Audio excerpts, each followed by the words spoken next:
Kyllä mä oon hämmentynyt. Se oli yllättävän kesäteatterimaisen kömpelö.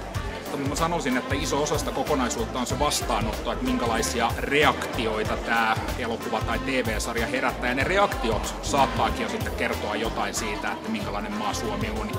No, olen vähän pettynyt. Odotin siltä enemmän. On se itse tarina liikuttava, mutta aika naivilla tavalla kerrottu. Mielenkiintoiseksi hän sen tekee meille vaan se, että tässä yrittää käyttää Mannerheimin tunnettuutta ja mielenkiintoarvoa hyväksi.